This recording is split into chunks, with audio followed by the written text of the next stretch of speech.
So thank you for everyone joining us here on our NCC Instagram.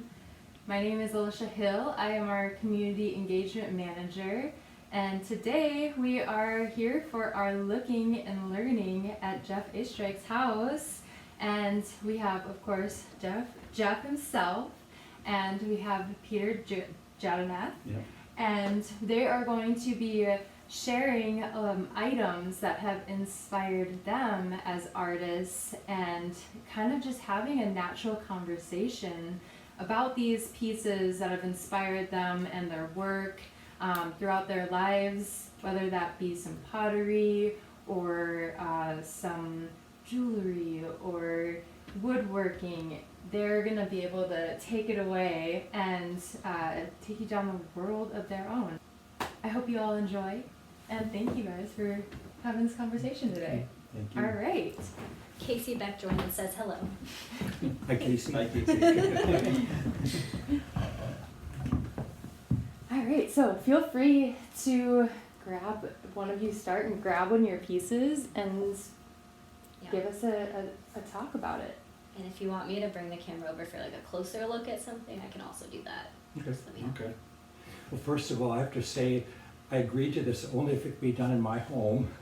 And the person that I was with, I respected. When you called and said, Peter, I said, perfect match. So thank you for agreeing to this. It just couldn't be a better match. Yeah, thank you for hosting us, Jeff. You're welcome. Yeah. I'd like to talk about this pot and what it means to me. In 1965, Warren McKenzie and John Reeve came up to Bemidji State College to do a workshop for the weekend. And I was just enamored with these two men and how with such ease they threw, and expressive. And so a month or two passed, and I realized that I grew up just a few miles from him, so I thought, I'm just going to stop by his house. So I stopped by his house in 1965 and walked down to his studio, his old studio, it was part of a barn, and walked out, and I made this big, huge bowl that I fired in an electric kiln, heavy as sin, and I gave it to Warren, and he just turned around and said, that's a big bowl, and handed it back. And so he said, come into the house for a coffee. And I walked into his old farmhouse, and this piece was sitting on a shelf behind the stove. And there was a piece of cone fused to the front of it. And he bought this in 1960s from Anne Kiersgaard, who was a potter, who was a Danish potter, who then went on to work at the Leach Pottery, and then she left there and she went to Libourne in France. She was the first person that went to this defunct pottery village in France and revived it. Then she moved to southern France, but anyway, I just was enamored with this piece because it was so mysterious, awkward, clumsy, that chunk of cone. Why did he save that, or why did he value that? And I just couldn't figure it out. It had such a mystery, and that was the time I realized you could fall in love with a pot. It just wasn't an assignment or a duty, that there was an emotional connection to that pot. And I borrowed it from a number of times over the last 50 years, and I have a photograph of it with the cone intact. It's right in front of my wheel. I look at it every day. Never met Anne, but I was at Warren's house maybe 15 years ago, and I said, he promised me it would be in his will. I'd have it someday. And I looked up, he said, no, I didn't say that. But Nancy said, I'll remember. She had a great memory, but she died first. I thought, oh, I'll never get it. And December 25th was the year he passed away, and the 31st, Tamsin called me and said, the lawyer was here, the pot will be yours someday. And I wanted to see Warren one last time because I was having problems with my work, and I referred to him for advice. And so, but Tamsin was protecting him, and I thought, I'll make some Irish oat cakes, I'll bring them down. So I called her up, said, can I drop by with some Irish oat cakes? I said, sure. So I can talk to Warren one last time. So I walked down there, and walked up to the house, and Tamsin and Guillermo walked out and said, Warren died this morning. What is that? And he's still here. So I walked inside, and there was his body laid out in a hospital bed in the living room, and went up and I touched him. I said, oh, Warren, thank you for everything. And I realized that he would have said the same thing he said to me 40 years ago, and I was depressed about it. Just, oh, get over it. Just keep making. Stop asking those heavy questions. So anyway, Guillermo, Tams, and I sat down at the table. We laughed and we cried and wrote down things for his obituary. And as I left, Tamsin got a stool, got up and shelf and brought it down and gave it to me. And I said, "Where's the chunk of cone?" Warren recently just got the bug to grind it off.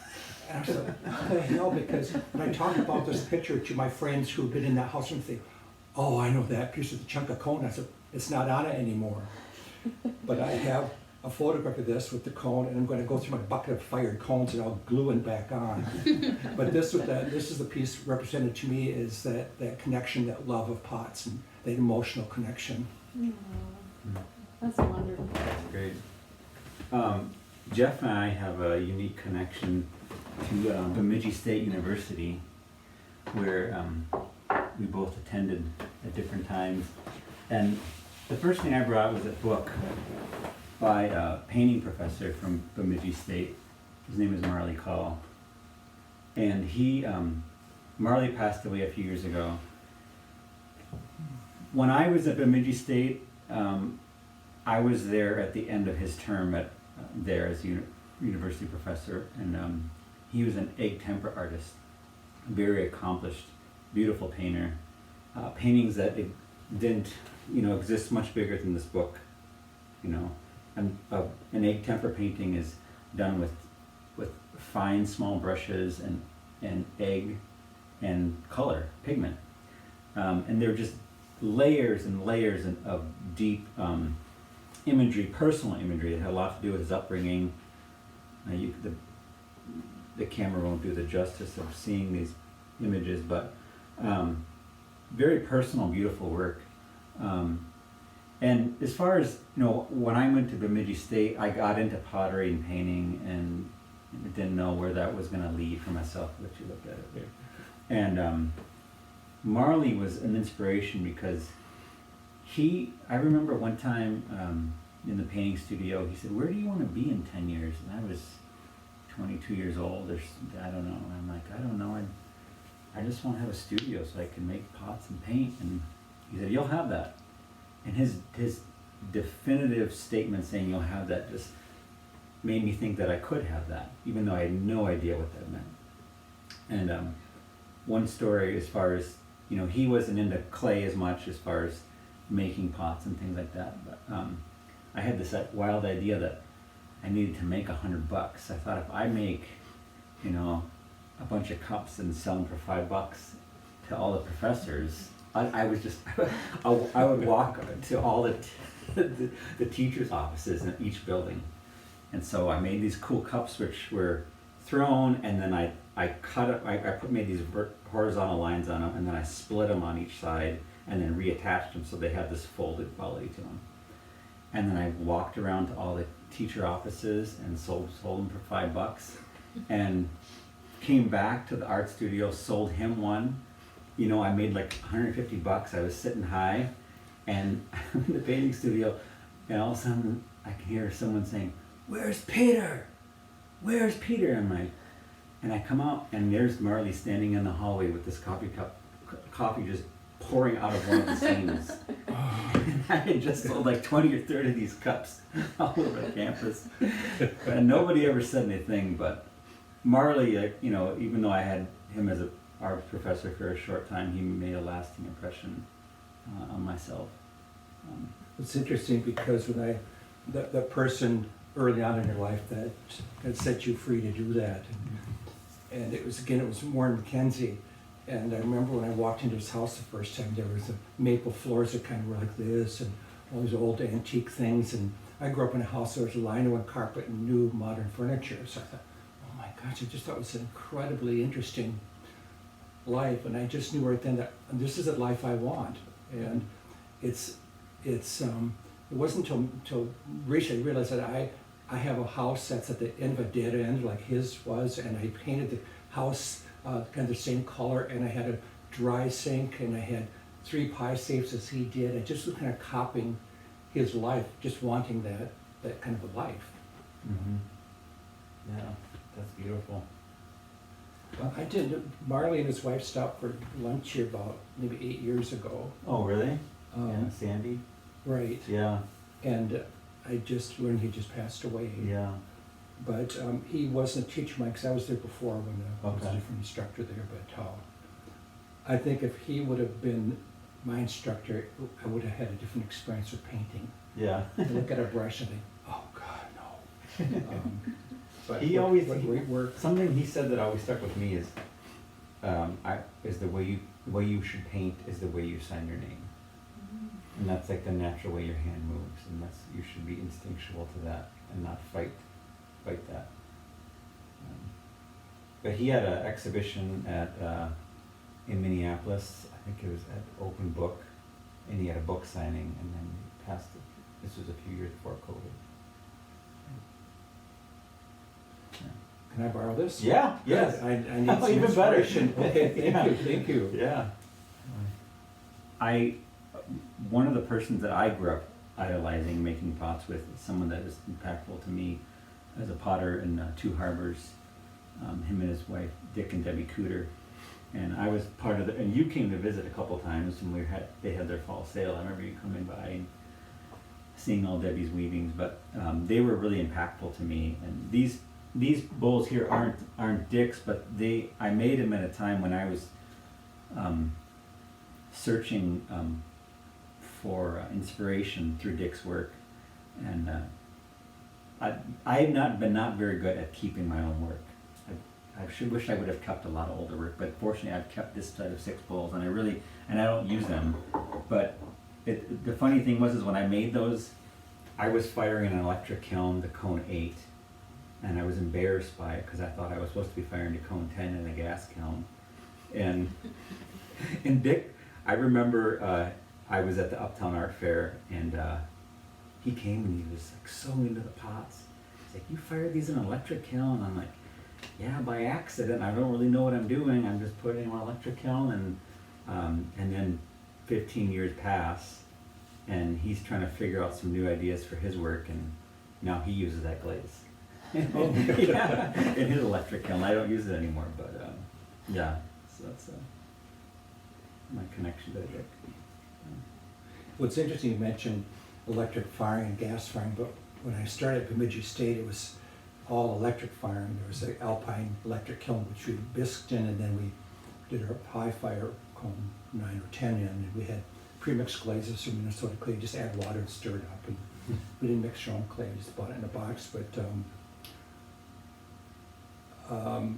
they had a gas kiln there, but it was never hooked up because they didn't design the building properly to exhaust it. So a group of us, we heard that real potters fired with gas, or maybe wood, and it's only amateurs that fire with electric. But now there's fewer and fewer people firing with gas, and many people are going to electric in various ways. And there's some great electric glazes out there, and I could do it, but I'm not a tester. It would take me a year to transition into that or anything. Cause I just can't stand to sit at that gram scale and grade little bits of things. It's so boring. Yeah.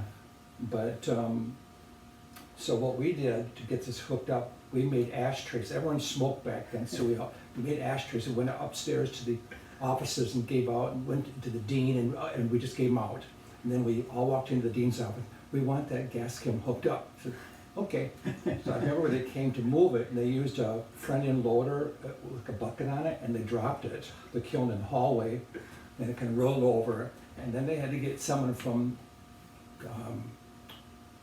Denver. It was a Denver fire clay kiln, which they're not made anymore, with all the burners underneath it, and to come and reline it, and they added on a little shed out back so we could fire it. Then we started firing gas, and that's what happened there. Then the program began to develop and change, and Yeah. to what it. Until what it became. I was there when Butch was the main professor. And, that shed was still up back. I wonder if it's the same shed. Out of the lab school. Yeah. And of course, I bought the mixer we had just for recycling clay. It was a Walker Jamar Pug Mill. So I bought one of those, And my first studio, I had a fire that burned down, and there was that shell of it there, and Bob Broderson had a fire that year too. And so he knew how to rewire it and get it back burning up again, and Yeah, that's what it's that's funny. I just was speaking to a friend today who was picking up a Walker Pug now. So Really? it's, yeah, like they're out there. Everyone's got them somewhere. Of course, then there's the horror stories of people getting Yeah. hands caught or Yeah, whatever. they're dangerous. in them. Yeah. But it just brings me, I was thinking of this last night, I was moving some asbestos bats that we made in college, and how when I transferred down to the U, and ceramics was in Holman Building, it's a radio building, it's where the stadium is now, and there were no safeties on the kiln. Well, they had a salt kiln right in the room where you would make pots, and there was also a dough mixer that we'd mix in. There was no ventilation at all, we didn't wear masks, and we fired the salt kiln. The basso valves didn't work, so you just put a brick on them to trick them. And it, you throw in masses of soda. This is when the more the better in terms of salt or soda. And we'd then walk across the floor to get out to get some fresh air. And I just heard this story. That same year they hired Kurt Hord. And one of the administration said, we need some ventilation, so he just took a sledgehammer and knocked a hole through the concrete wall. That's our ventilation there. But how we were just no ventilation, cutting these asbestos bats without a mask on, and we just didn't know any better. We were Yeah. just so excited about this venture, we didn't think about safety at all. Yeah, no.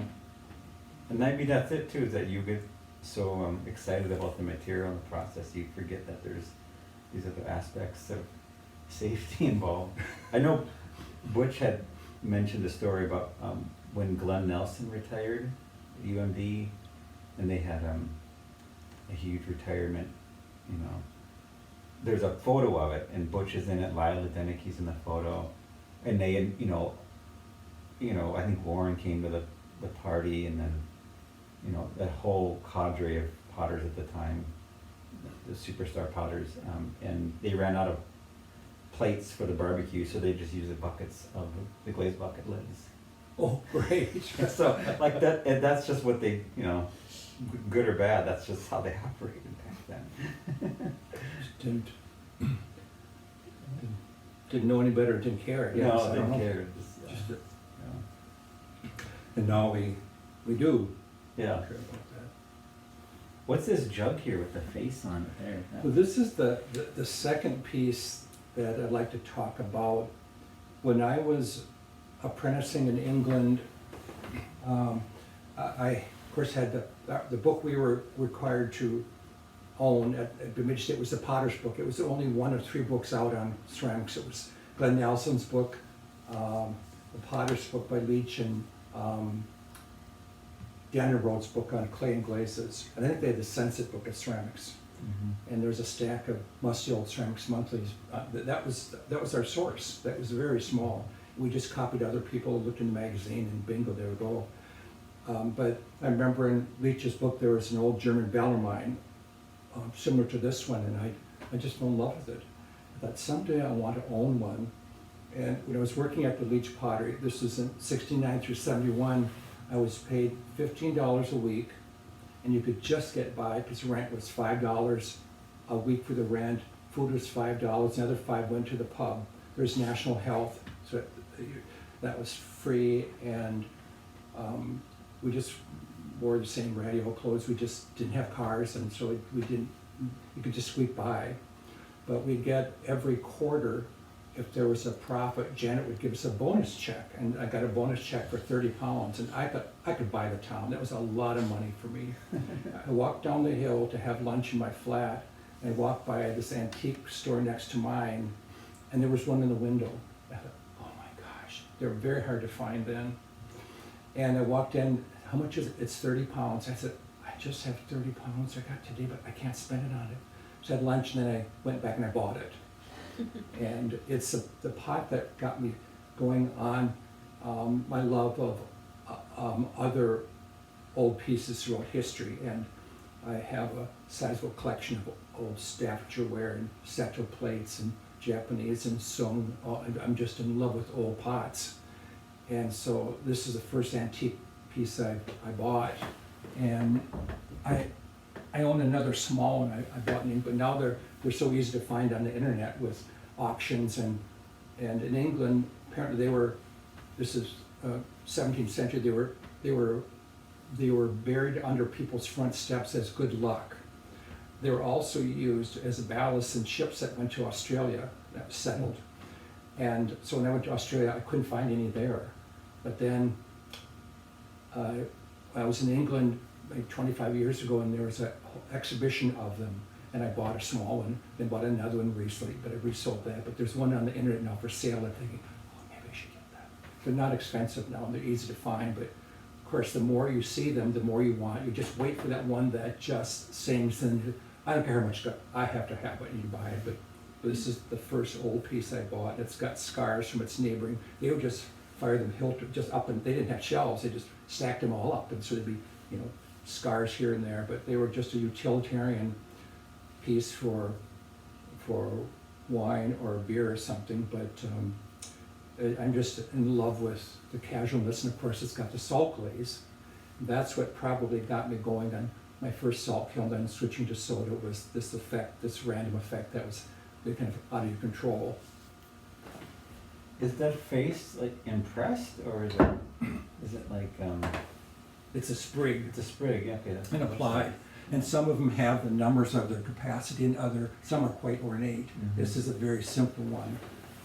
And I still, there's just no room in the seltzer or any more pots, but I can always squeeze some more in. If there were 3 of them that were being sold. It was an auction it was Antiques Roadshow, the British version, and that was I've forgotten his name, Sandow? He was the ceramic expert, old, and he died and had a huge collection of pots, and there was an auction. He had 3 of them. They were just choice. But I didn't bid.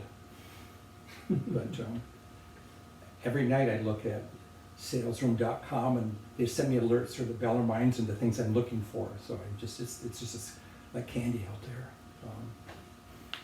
It's fun. That's funny. I bought this pot. This is a Matthew Metz cup. Really? Yeah, Early. Yeah, I bought this in 2006 or so at the St. Croix Pottery Tour. And, you can hold it. It has such a beautiful weight to it. His cups, and he's very famous for his cups and his elaborate designs. And when I found that cup, I just was so attracted to like the immediacy of the drawing, the lack of not planning, but just it was so effortless for him to scratch into it. And I recall there was a woman who was standing next to me, and I don't know how she must have been associated to Matt at the time, maybe an assistant or so. And she said, yeah, he had brought a few of those. He was testing some ideas out. And I got that cup, and I hardly ever use it because I'm so afraid to break it. Or I don't know, it's nice to hold and to feel, and I don't necessarily have to drink out of it to find pleasure in having it.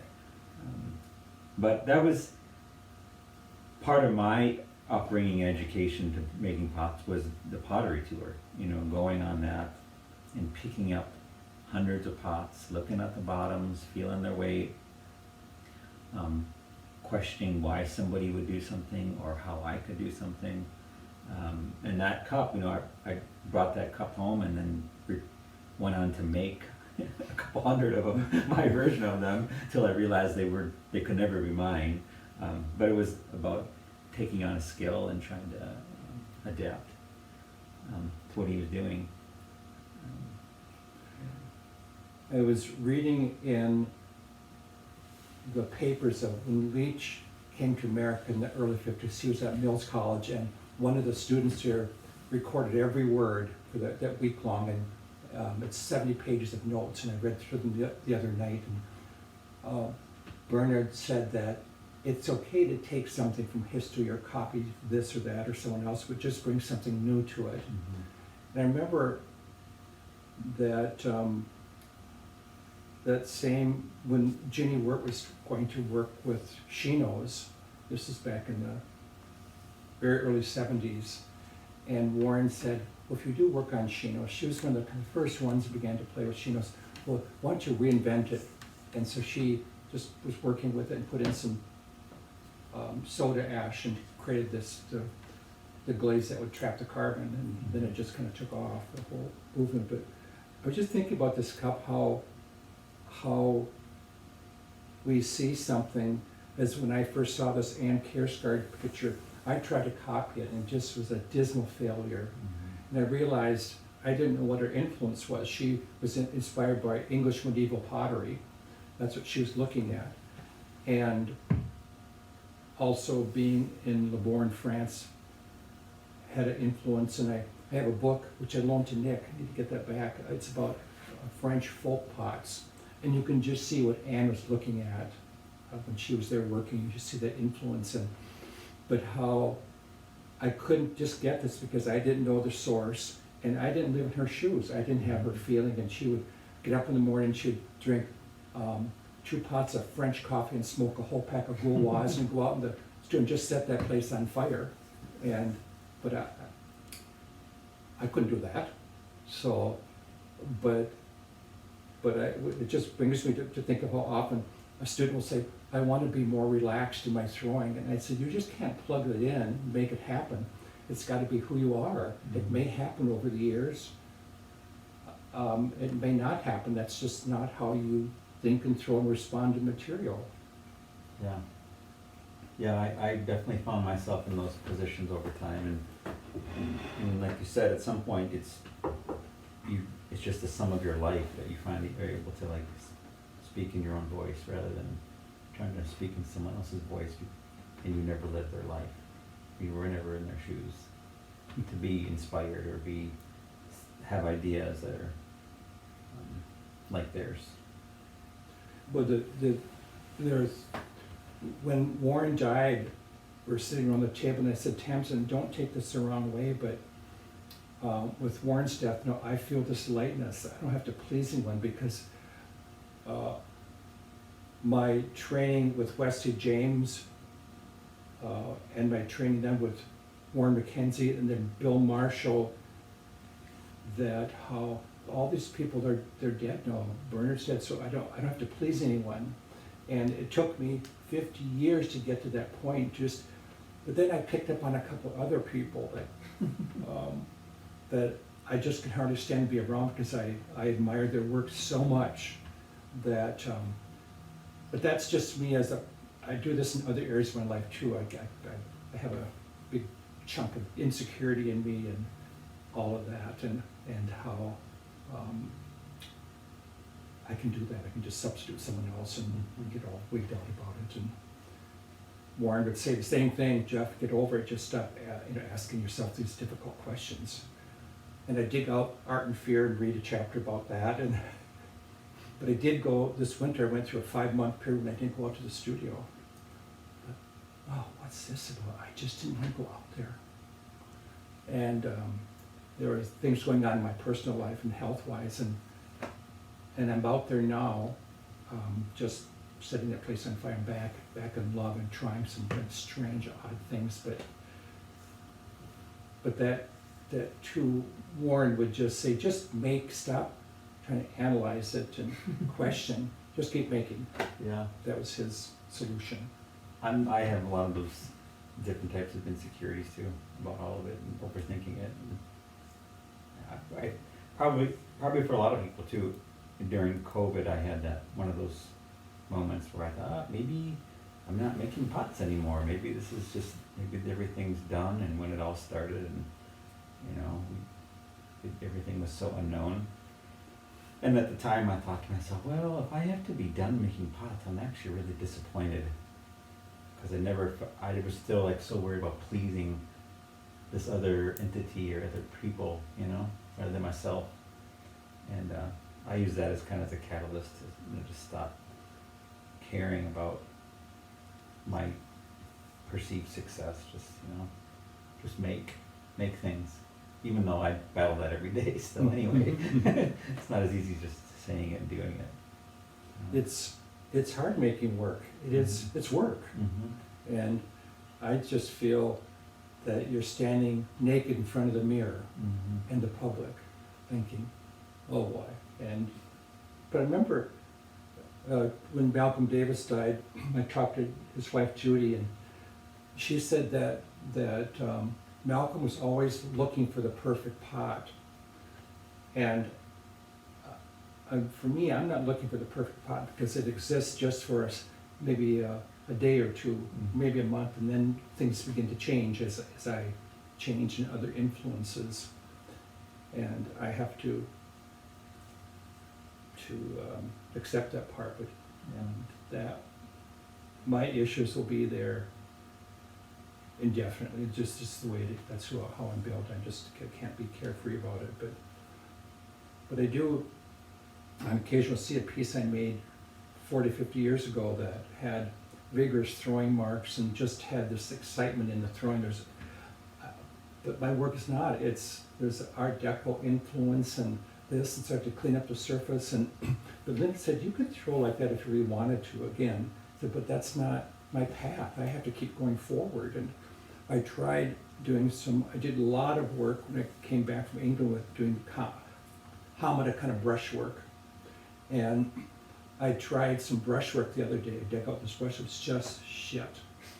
And to get back there would take me weeks and weeks and weeks and weeks, but that was just, then it worked. And now I'm not interested in that. Mm-hmm. I'm interested in something else. And I just don't know what's around the corner. But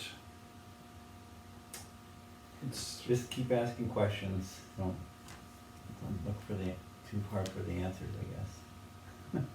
It is challenging though when you present work and you're with your peers and you start thinking that they're picking up your work, or just as you yourself pick up work and think about its weight and think about it, the decisions made, and then you know you're being analyzed in a way as you present your ideas and thoughts.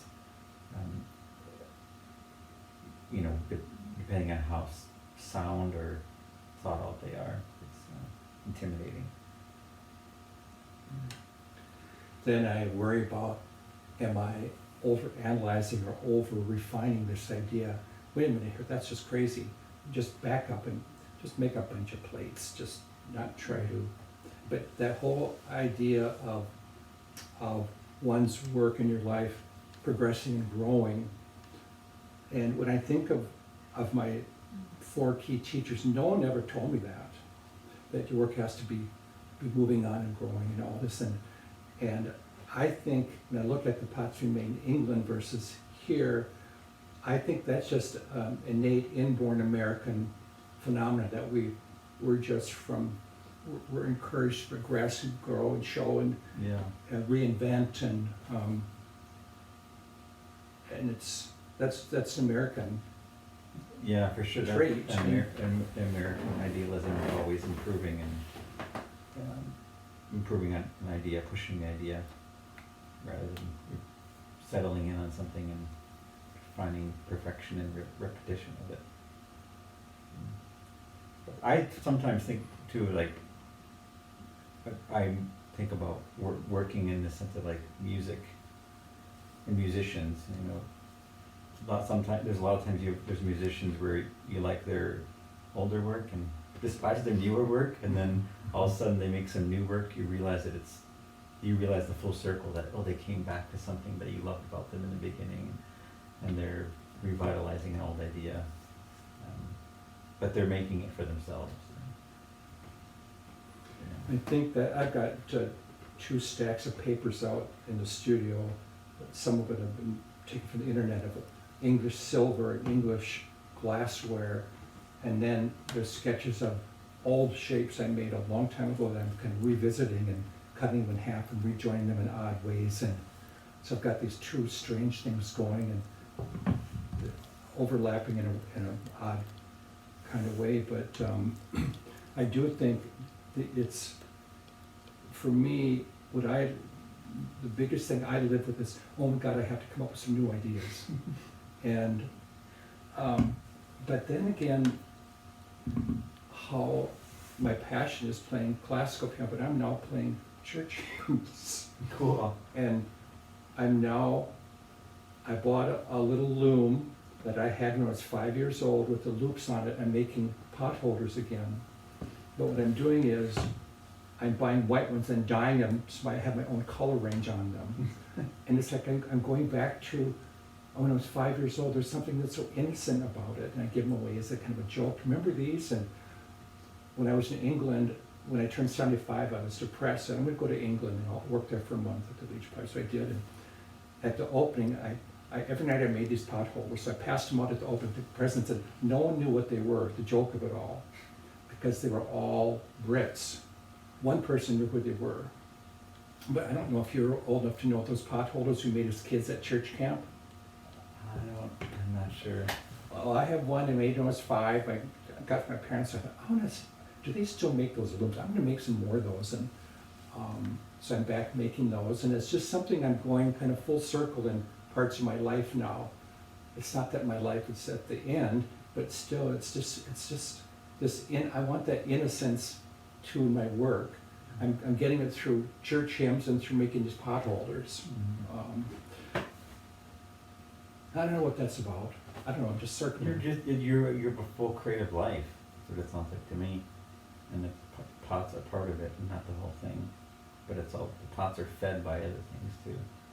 Well, one thing I'd like to talk about this piano, how this connects to my work. When my mom was in the nursing home, my mom was trained as a classical pianist, mainly in the 30s at the U. And she stopped playing in the 40s when she started having her 6 kids. And I would go visit her every other day at the nursing home, Webber Lake, and I one day realized she could still read music, although she wasn't talking much anymore. And she could still read music, but now's my chance to go back to piano. So I bought a digital piano, like the one over there, that I get to carry with me to the nursing home. And I go and I have a lesson every couple days. And she just lit up. That part of her brain was still intact. She said, I'm going to buy a really good upright. So I bought an upright, swapped that for upright. Then I bought this grand. And then 12 years ago at night, I saw this piano for sale in Boston. And it was made in my mom's birth year, 1917. And I was my mom's favorite, that's no secret. And I just adored my mom. And her picture's on the piano with a little thing of her ashes sealed in. And I have a lot of her sheet music from way back when, but I just have to have that piano. Just have to have it. So I refinanced and sold more stuff, and it arrived and I had it rebuilt. And thinking, how can I honor my mom through the piano? So all the bass strings I got from the piano technician, and I've been cutting them up, using them as handles. And that's how I connect. They call them Adriana tea caddies. And then I have the woman that bought it. I became friends with her son and his partner. They live in California. Elsie Yeager was the woman that owned this, and her son was Mark, and he's a really accomplished classical pianist, and he was an immigration lawyer. But he left me a message last week to give him a call. I haven't talked to him for a number of months, and so I didn't get around to calling him. But he called me again last night, left a message. So I called him when I got through mowing the grass, and so I just Elsie died yesterday, and I was just sick. I didn't call him back a week ago because she just said goodbye to her. I just felt, oh, how can I do this? So I played music on this piano last night to honor Elsie. She was such a nice woman. She came out here once with her son, and Mark was playing, and she was standing there just like it was 50 years ago, just making sure he did everything right, because she was trained as a classical pianist too, but she died 2 days ago. And I have musical events where people come and they have to play duets or play an instrument they bring or sing. Then we have a wonderful meal. And so the piano, this represents the love of my mom, and also represents connecting people. And that's just what pots do, is pots connect people. And it's the same with, I think my biggest joy in life is really connecting people and just standing back, because I'm an introvert, and standing back and just see what happens. I love that when that happens. And so that's why this, of all my objects, this is the one I think that influences me the most, is this piano, how it was acquired, the friendships that came along with it. And I feel my mom's soul is in this piano. And when I play it, I feel she's still guiding me. And it's the same feeling I get when I'm working on the wheel. I feel that Bill Marshall, who is my key teacher, still can guide me. And so that represents something that I want in my work as well, that connecting capability. The pot I brought that has a connection to me family-wise is this is a diya, spelled D-I-Y-A, which means lamp in Hindi, and it's used in common pujas and prayers and for Diwali, which happens in the fall, usually October, November. My dad is from Trinidad, and in 2000 was the first time I went with him there. And at the time, he was very suspect of me wanting to make pottery in some type of permanent way. But he did take some relatives and I took to a pottery studio there. And they were making pots not for, as we would make cups or jugs. It was, primarily this type of thing, or planters and things like that. So there wasn't like this huge functional aspect of pottery. In fact, it didn't exist at all. But the diyas are really important as far as the way they use them is they put ghee inside of them, and they take a cotton ball and then roll it into a string and then use that to light. And they use it to bring positive energy, to fend off darkness. And they use it especially in a lot of ceremonial things. But they wanted me to try and, here's this American who comes and they said, oh, you can try using our pottery wheel. And our pottery wheel was a flywheel connected to a gear that was connected to, and this is not exaggeration, a chain that was a good 10 feet long to another motor with a flywheel on it. And they would start it with, it was a 2-stroke engine, and start it, and it was just started going. There was no fast or slow, it was just like fast going, and it was wobbly. And I was a competent thrower, but I was still very much a beginner. And it was, I could not throw.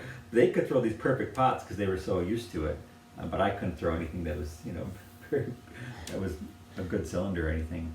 But then the way they were all fired is, it was pit fired, which more or less, it was a pit, and then it had some corrugated metal around it, and then they would pile them all up and put wood on them, and then, because it's basically bisque. But, these are a dime a dozen there, but I brought this one home, and I've always kept it because it was I grew up I'm American. I grew up here. I'm not from Trinidad. I'm not from that. My dad is Hindu. I will not say that I'm Hindu, but it was a connection for him and I at the time, for me to go back to where he was from, to see where he grew up, and then to bring back a souvenir that kind of tied my interest in his life. It has such a spirit in it. Doesn't it? Yeah. It's like such the simplest pot, but it's like the most meaningful pot I have. I understand that. Guillermo gave me a pot, a Venezuelan folk pot made by women, just coiled. It's a small pot. It's all darkened because it was put on the fire. And I just love that pot. It's small, and it is so refined that the lip is just such, and some little attachments, and it reminds me of, there's a bowl on the edge of the dresser there I put extra socks in that comes from Abuja. Maybe it's 100 years old, made by women, folk potters, and it has that same spirit, how something they were just going to cook in they still cared about the detail and this and that, and there's the similarities on the lip, and pots that were made not for an exhibition or anything, they were just made as, it was just a way of life, and I respond to that. And but it makes me think of, this is the last old antique piece I bought, and if you look on Potter's Book, page 100, there's a photograph of this. Oh, yeah. Leach owned one. It was on his coffee table all his life, and I love that. He talks about it was decorated by children. That's why it has such freedom. And I've looked at them over the years. It took me 50 years to find one, and I found it in Japan. I just made an offer, and it arrived, and I looked at it and compared it. I bet they came from the same firing, the same spur markings right here, the same pattern. It was just almost identical. And I thought, wow, it was the patience of the hunt to wait that long. And it sits at my table now too. And I've shown it to people, and they just whole hum. But to me, it just has, I think it's my favorite pot now because of the searching and being able to wait. And I think what I learned from this pot too is how, in my making life too, I just have to wait until this idea is ready to be born. Sometimes you sneak around the back door. I think that Shirley Johnson used that phrase, and you sneak up on it later on, but sometimes you just work and work, it's just not gonna come out. And just let it go. You're trying too hard, just wait. So this represents waiting 55 years, I guess it is, and it connects me to Bernard and his love for this. And I think, oh my, this is in my life now. If it could just talk. One of my favorite movies is The Red Violin. It's about Stradivarius, and it traces the history of it. But I look at these old pieces that are hundreds of years old, that if they could just talk, where have you been? How did those old Staffordshire pie dishes survive 3 centuries? And now they're in America, in my home. A couple are going to go to England, one's going to Alfred. But how it's that mystery which I love about a pot. And I have pots that I've had for many years, and I'm still getting to know them. They're still revealing something to me. And to me, that's just the symbol of a good pot, when there's just so much captured in it that you have to pick it apart and be patient and wait. And so I've been making some dinner plates with that rim there that has a slight downward slope to it. I love that subtlety and that big fat rim there. But these were used in inns. They were used in inns between Kyoto and Tokyo, and there were oil lamps were put on top of it, and they were just used as a utilitarian item.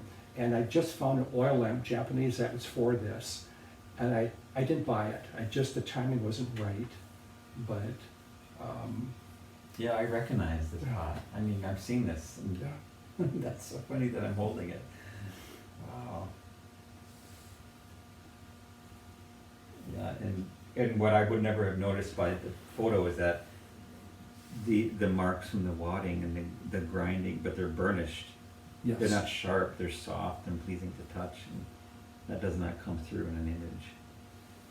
Yeah, the pot has a great patina. It's really been used and used and used. Yeah. I really feel I'm honored to have it in my life, to be its caretaker for 10 more years, whatever. Then who knows? I have this pot here. This is kind of a neat pot, and there's not a whole lot of story on, but this is I tried dusting it off, but I didn't do a very good job because it's sitting on the shelf. This is a pot I picked up from the Grand Hand Gallery in St. Paul 10, 12 years ago, and it was made. You think you could guess who made this? Not Kurt Horde, No. a child. Oh! Mike, No? I don't know. Willem Gibbon. Oh! So, Really? yeah, so I was in there and Really? and they Okay. were sitting on the shelf. There was Oh. like 3 of them. And I said, whose are those? And like, oh, Willem Gibbon he dropped them off as apparently he was having problems with crows getting into his garden, so he made these on his garden posts, and he had extra ones, and he brought them in, and I was Love like, it. I have to have that, like. And so, you know, Willem like, is very rooted in wanting to make functional pots for people to use. And here's a pot that I have on my shelf of his. But the purpose of it is a very functional purpose. It's to ward off crows out of your garden. But I mean, as far as technically, you know, it was a thrown jug, and then he, you know, manipulated it. And I think it looks like him. It has his nose and his eyes. I haven't seen him for 30, 40 years. It's been a while since I've seen him, but yeah, Wow. the pot sits on our shelf. I see it every day, and it makes me laugh. Unpretentious. I know, it's just like Yeah. there's something so playful about it, and just so energetic about it. I would like to talk about the importance of jewelry in my work.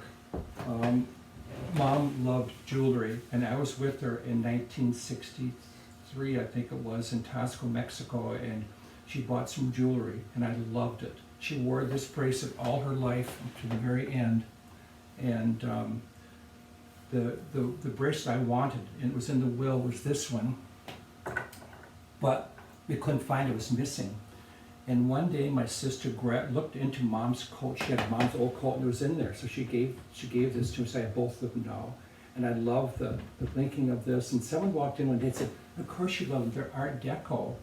It never occurred to me that Art Deco, that love of geometry and pattern goes back to it forever. I remember I would love watching Mom sew, because I was a mama's boy and I have a sewing machine, and I love to sew now. So I've been trying to incorporate this into work, but this is one of Janet Leach's necklaces. A friend gave me when I was in England last. I'm going to try this, but this is my prized piece. This little pin, Mom gave me this before she passed away. It's a sorority pin from 1936. And I wore it out to Bradley University 15 years ago. I got there, it was missing. I thought, it's gone. What happened? So I got back home a couple nights later, I looked in the flashlight thinking it's in the car, because the seatbelt sometimes would hit it. It was gone, and I was just heartsick. So I went on to her, she was raised in a small town in Iowa, Lorenz, and went to their website and I posted, I've lost a pin. On the back is Mom's maiden name engraved, Audriana Nielsen. And nothing happened for years and years. And then there was a post, we found their pin.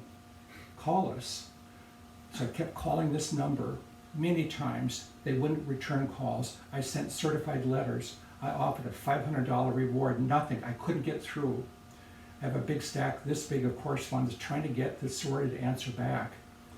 And Deb said one day, Jeff, it's driving me crazy. Let go of it. Let go. It's driving you nuts. Someday it will come back to you.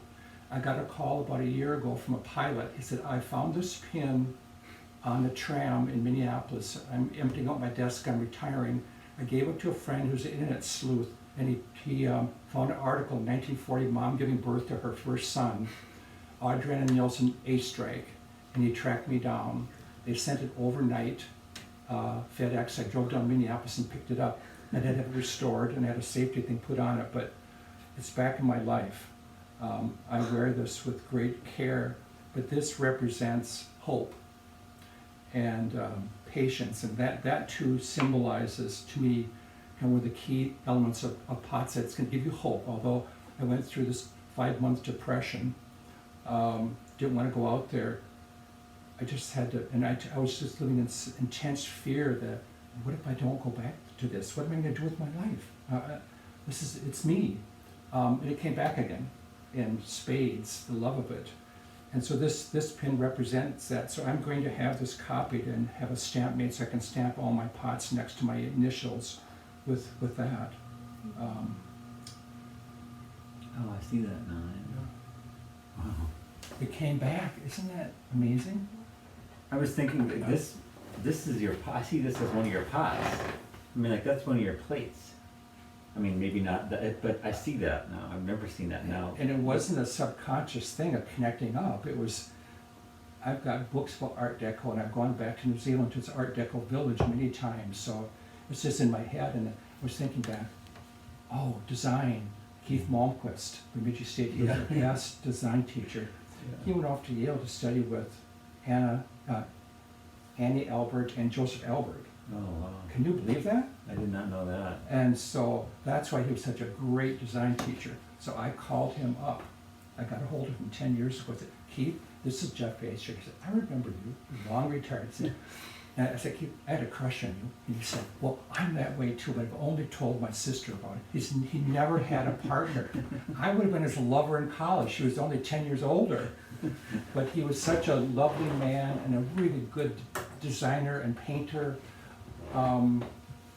And yes, I loved Art Deco back then, but when I started getting into pottery, it was all, we look at Leach Hamda, we look at Japanese, Chinese, Korean pots, and we were not told, big mistake, Bemidji, well, we weren't told to bring in other things into our clay work, what we're doing in painting or drawing or design, and it was all about this direction.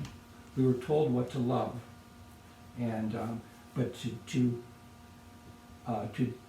dismiss all that, it took me 40 years to finally dump that. Mm-hmm. And what happened was I went to a pottery sale at Maggie and Tom's last fall. And I haven't seriously looked at pots other than my own in 30 years. When I have the tour here, I don't look at anyone's pots. I'm so focused on it. It's not the right place to look at pots. So I went there and I bought a bunch of pots. Then I went over to your house and I bought some pots, and when I was leaving, I just thought, and this is my struggle, I thought I'm just a washed up has-been. I don't get invited to workshops anymore. It's just that my life has changed. I'm needed in a different way in the clay community now. And it's all changed for me, and it's okay. But when I was about to leave, when you all said you're all to be photographed, you all went, bye, Jeff, like 32, I just cried all the way home. I want you to tell you that meant so much to me. I can't tell you that in terms of the community, and because it's just, my life is the clay community. Mm-hmm. So I just cried, oh, I just couldn't believe it, oh. And then Maggie and Tom said, please come and stay for pizza, and I was talking to some young potters, and I said, you people don't have any rules. No, we're not. I was so ruled, all majors is rules, and I love the fact that young potters, they're breaking all the rules, they don't have rules, they're reinventing. I think, oh, it took that long. And so now I am trying to unlearn and kind of reinvent. Well, you are an important part of the community, Jeff. I would say, like, I never told you this, but you sent me a postcard, like a week later, after, in the fall, saying, I had such a good time at your house, and when you came over for the cookout and played wiffle ball, and getting that card meant the world to me. Really? Yeah, I got the card and I was like, oh my gosh, this is so wonderful. I remember sending it. Jeff sent me this postcard and it was so beautiful. But so the feeling is mutual, and I think I can speak for everybody who was part of that meal. The community is important. You're an important part of it. I'm just so humbled by the clay community and what's happening in this region. I'm just thinking, wow, that's my family, Mm-hmm. one of my 3 families. Yeah. And you were a founding member of it. In many ways. I feel like I'm still struggling and learning. And I remember when I was in college, I got so discouraged with clay, I was going to quit, and Dad said no. So Dad built me a studio on his property and bought a gas kiln for me to keep me going, get me recharged. And how that's happened over the years. I still need that little recharge. And what is that? Don't you think this passion would be steady forever? No, it's broken up with life events and whatever. And I guess that's just the way it is as a field, and as a creative person, one has to, those ups and downs, just ride them out. Mm-hmm. And looks, comes back. It comes and goes. Yeah, it comes, wow. Yeah. My daughters they're playing softball this summer, and the youngest one is trying to learn how to hit. I keep having to remind her, it's like, every time we play, we're here to learn. We're here to learn. We're not here to win.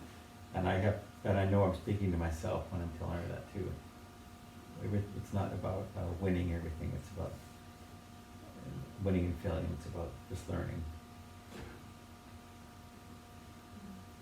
Well, you guys, thank you so much for this talk. I truly could listen to you for days, and we all really appreciate the work that you brought, the stories that you brought with it. I think everything that goes along with these pieces are so deeply embedded, and we really can feel it in the energy in this room. So this has been beyond what we could expect from a looking and learning. We really appreciate you too, and the stories you're able to share with us today. It means so much to us.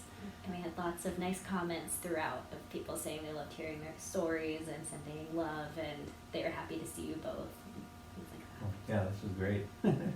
Yeah, truly an honor. So really thank you both, and we hope we just are excited to continue to see your work and all the things that you do for our community, in our community, inspiring other artists and collectors and viewers. And so I would definitely encourage those who are watching to look at Jeff and Peter's work and continue to follow your story, because it is fascinating. So thank you so much.